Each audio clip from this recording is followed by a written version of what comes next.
ऐसा देखा गया है कि हमारे भोजन में कुछ कार्बनिक यौगिक जो हैं वो बहुत सूक्ष्म मात्रा में होते हैं, पर यदि हम उन्हें नहीं लें तो हमें बहुत सारे रोग हो सकते हैं। ये कार्बनिक यौगिक जो होते हैं ये हमारे पूरे संपूर्ण विकास के लिए, हम कह सकते हैं शारीरिक विकास के लिए, चय उपचय अभिक्रियाओं के लिए और हमारे मानसिक विकास के लिए बहुत ज़रूरी होते हैं। इन्हें हम विटामिन कहते हैं। अब देखिए, सारे विटामिन हमारे शरीर में नहीं बनते, बहुत कुछ विटामिन ही हमारे आहार नाल की बैक्टीरिया बना सकते हैं। बाकी सभी विटामिन्स के लिए हमें पौधों पर निर्भर होना पड़ता है और उसे हम अपने भोजन में एक संतुलित भोजन के रूप में हमेशा ऐड करते हैं। तो ये विटामिन जो कम मात्रा में है, यदि हम इन्हें ग्रहण नहीं करते तो हमें उससे संबंधित बहुत सारे रोग हो जाते हैं।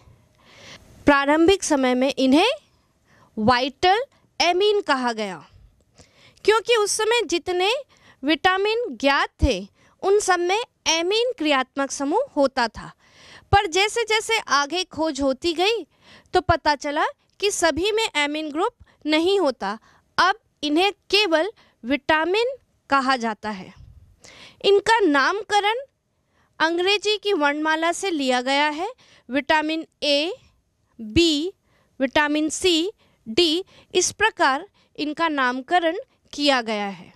तो आइए समझे विटामिन को हम किस प्रकार वर्गीकृत करते हैं।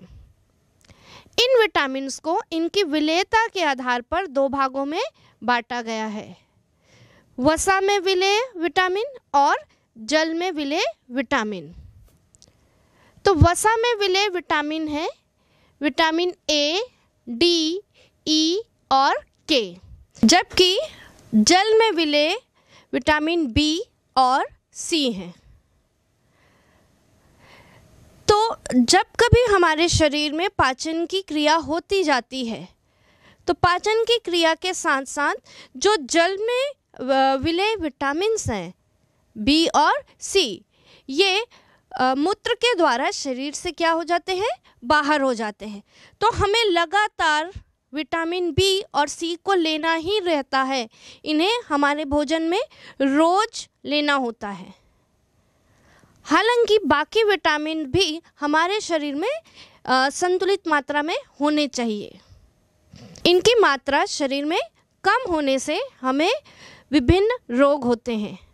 आइए समझे इनकी कमी से हमें कौन से रोग होते हैं, इनके स्रोत क्या हैं। चलिए आइए समझते हैं। आइए कुछ महत्वपूर्ण विटामिन के लक्षण, स्रोत तथा उनकी कमी से होने वाले रोगों के बारे में जानकारी लेते हैं। विटामिन का नाम, विलेयता और उपयोगिता, स्रोत, बीमारियां। विटामिन ए, रेटिनॉल,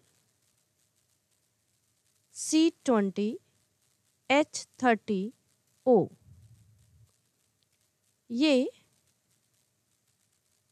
तेल या वसा में घुलनशील है, जल में आविले, दृष्टि रोग प्रतिरोधक क्षमता और वृद्धि को बढ़ाता है। दूध, मक्खन, अंडा, मछली के लीवर का तेल, गाजर, हरी सब्जियां और दाल। रतौंधी, कॉर्निया का कठोर होना। Vitamin B1, thiamine, C12, H17, N4OS।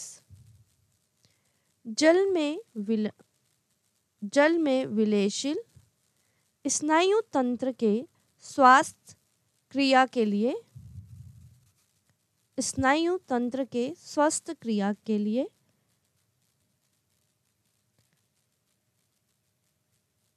दाल, अनाज, यीस्ट, अंडा, दूध, हरी सब्जियां। बेरी बेरी रोग,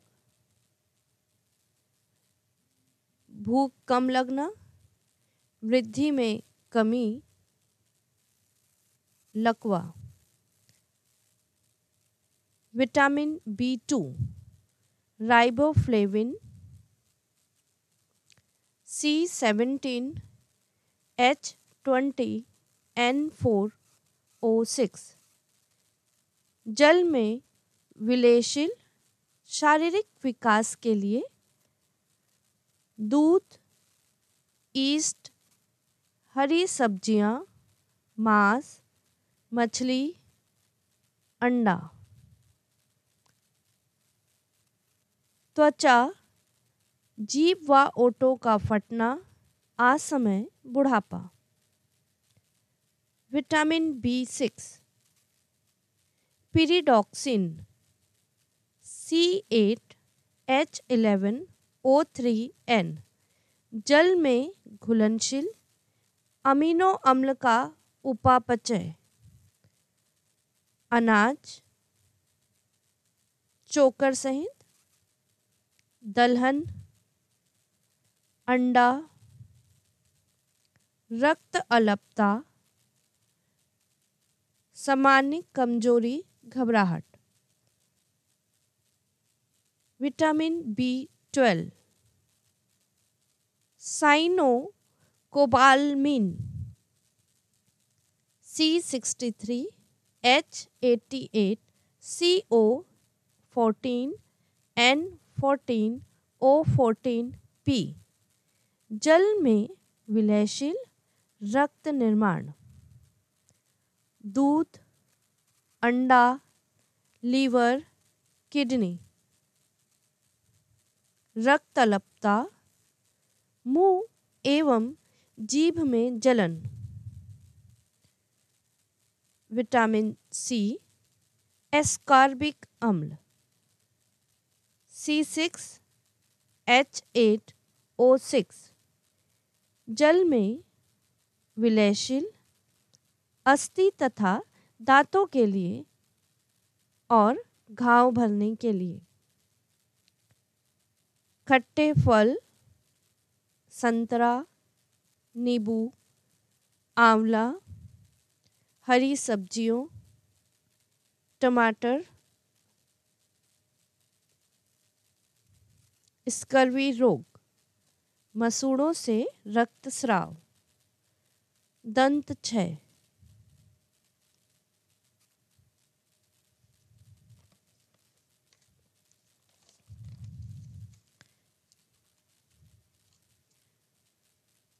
vitamin D, calciferol, C28, H44O।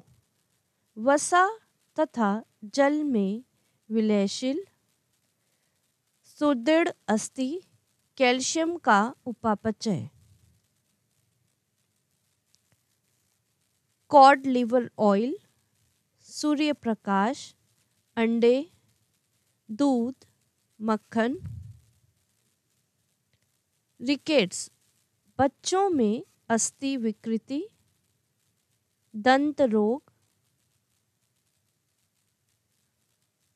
Osteomalacia. Vitamin E, tocopherol, C29, H50O2। वसा तथा जल में विलेयशील, ताप में स्थायी तथा ऑक्सीकरण, प्रजनन क्षमता में वृद्धि। अंडा, दूध, मछली, अंकुरित अनाज। जनन क्षमता की कमी, पेशियों में शिथिलन। विटामिन के, फाइलोक्विनोन, C31H46O2, तेल तथा वसा में घुलनशील, प्रकाश एवं क्षार के प्रति अति सुग्राहिता, रक्त का थक्का बनाने में, हरे पत्तेदार सब्जियां, अल्फा अल्फा, खून के जमने में देरी, ब्रेन हेमरेज। हार्मोन्स, ये हार्मोन्स हमारे शरीर में अंतःस्रावी ग्रंथियों में बनते हैं और वहाँ से रक्त इनको अलग अलग कोशिकाओं और ऊतकों तक लेकर जाता है जहाँ पे ये कार्य करते हैं। तो हमारे शरीर में कौन कौन सी अंतःस्रावित ग्रंथियाँ हैं, जैसे पीयूष ग्रंथि है, अग्नाशय है, इस प्रकार बहुत सारी अंतःस्रावित ग्रंथियाँ हैं। तो वहाँ से कोशिकाओं तक ये कार्बनिक यौगिक जाते हैं। इन्हें हम रासायनिक दूध भी कह सकते हैं। हार्मोन्स की खासियत ये है कि ये जहाँ उत्पन्न होते वहाँ कार्य नहीं करते, ये रक्त द्वारा दूसरी जगह जाकर ऊतकों तक जाकर कार्य करते हैं और जैसे इनका कार्य खत्म हो जाता है ये नष्ट हो जाते हैं, हमारे शरीर में नहीं रहते, ये उत्सर्जी पदार्थ के साथ शरीर से बाहर निकाल दिए जाते हैं। इनकी बहुत कम मात्रा शरीर में जरूरी होती है। इनकी अधिकता से भी हमें रोग होते हैं और इनकी कमी से भी हमें रोग हो जाते हैं। आइए इनका वर्गीकरण देखें। हार्मोन्स को हम 3 भागों में बांट सकते हैं: स्टेरॉयड हार्मोन्स, पॉलीपेप्टाइड हार्मोन्स और एमीन हार्मोन्स। स्टेरॉयड हार्मोन्स को देखें तो इसमें 3 साइक्लोहेक्सेन का चक्र है और 1 साइक्लोपेंटेन का चक्र है। कुल 4 चक्रीय संरचना होती है। इनके उदाहरण हैं टेस्टोस्टेरोन और एस्ट्रोजेंस। आइए दूसरे प्रकार के हार्मोन्स को समझते हैं। दूसरा है पॉलीपेप्टाइड हार्मोन्स। ये प्रोटीन हार्मोन्स भी कहे जाते हैं। इनमें पॉलीपेप्टाइड की श्रृंखला होती है। इनके उदाहरण हैं ऑक्सीटोसिन और वैसोप्रेसिन। तीसरा देखें एमीन हार्मोन्स। ये जल में घुलनशील हार्मोन्स हैं। इनका उदाहरण है थायरोक्सिन। इस प्रकार ये हार्मोन्स जितनी भी जैव क्रियाएं हमारे शरीर में होती हैं उसको नियंत्रित करते हैं। आइए समझें हार्मोन्स का हमारे शरीर पर क्या प्रभाव पड़ता है। पहला कि ये शरीर की मानसिक दशा को परिवर्तित करता है। दूसरा, उपापचय को ये नियंत्रित करता है। तीसरा, प्रतिरक्षा प्रणाली को या तो बहुत ज़्यादा सक्रिय भी कर सकता है और रोक भी सकता है। चौथा, अन्य हार्मोन्स को उत्सर्जन के लिए ये नियंत्रित करता है। पांचवा, शरीर की वृद्धि का रुक जाना या अचानक बढ़ जाना। छठवा, रोगों से लड़ने के लिए तैयार करना। आइए समझें तालिका के द्वारा कि ये हार्मोन्स किन किन अंतःस्रावी ग्रंथियों द्वारा उत्पन्न होते हैं, इनका क्या क्या कार्य है। चलिए आइए समझें इस तालिका के द्वारा। कुछ हार्मोन्स के नाम, सूत्र तथा उनके कार्य। क्रमांक: हार्मोन्स का नाम, स्रावित करने वाले अंग, कार्य। पहला, स्टेरॉयड हार्मोन्स। पहला, टेस्टोस्टेरोन, एंड्रोजन। वृषण, बाह्य संधि के दौरान नर सेक्स अंगों के विकास तथा सामान्य कार्यों पर नियंत्रण रखना। पुरुष लक्षणों के लिए उत्तरदायी: भारी आवाज़, चेहरे पर बाल, सामान्य शारीरिक बनावट। दूसरा, एस्ट्रोजेन, एस्ट्रोन, एस्ट्रेडाइऑल, एस्ट्रियोल। अंडकोश, डिंब ग्रंथि। मादा सेक्स अंगों के विकास तथा सामान्य कार्यों पर नियंत्रण रखना। एस्ट्राडाइऑल महिलाओं का प्रमुख हार्मोन है। यह महिलाओं में गौण यौन लक्षणों के लिए उत्तरदायी है तथा मासिक धर्म, रजोधर्म के नियंत्रण में भागीदार होता है। गैस्ट्राजन, प्रोजेस्टेरोन, कार्पस ल्यूटियम निषेचित अंडे की स्थापना के लिए गर्भाशय को उपयुक्त बनाता है या गर्भावस्था का विकास व देखरेख पर नियंत्रण रखता है। बी, एड्रिनल कॉर्टेक्स हार्मोन्स या कार्टिकॉइड, कार्टिसोन, कार्टिकोएस्टेरोन, एल्डोस्टेरोन इत्यादि। एड्रिनल कॉर्टेक्स वसा, प्रोटीन तथा कार्बोहाइड्रेट के मेटाबॉलिज्म, उपापचय को नियंत्रित करता है तथा शरीर में पानी व खनिज लवण की मात्रा नियंत्रित करता है। दूसरा, पेप्टाइड हार्मोन। ए, इंसुलिन।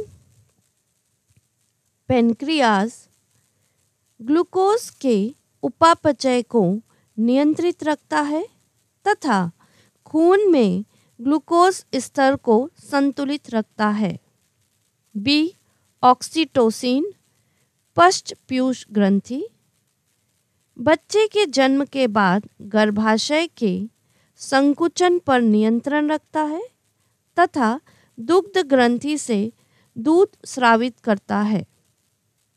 सी, वैसोप्रेसिन, पश्चपीयूष ग्रंथि। किडनी में पानी के पुनः अवशोषण को नियंत्रित करता है। D, angiotensin 2। इंसान जिसका रक्त दाब उच्च होता है उनकी ब्लड प्लाज्मा में शक्तिशाली वाहिका संकीर्णन रक्त वाहिकाओं में संकीर्णन करती है। तीसरा, एमीन हार्मोन्स। ए, एड्रेनेलिन या एपिनेफ्रिन, एड्रिनल मेड्यूला। ये एक एमीन यौगिक है तथा ये पहला हार्मोन है जो पृथक किया जा सकता है। जानवर तथा मनुष्य को तात्कालिक अवस्था के लिए विभिन्न तरीके से तैयार करता है, जैसे प्लस की गति बढ़ाना, रक्त दाब आदि। यकृत ग्लाइकोजन के रक्त ग्लूकोज तथा वसा को आपातकालीन स्थिति में वसा अम्लों में टूटने को त्वरित उत्तेजित करता है। इस गुण के कारण एड्रेनेलिन औषध में प्रयोग किए जाने वाला महत्वपूर्ण ड्रग है। बी, थायरॉक्सिन, थायराइड ग्रंथि। कार्बोहाइड्रेट, लिपिड तथा प्रोटीन के उपापचय को नियंत्रित करता है।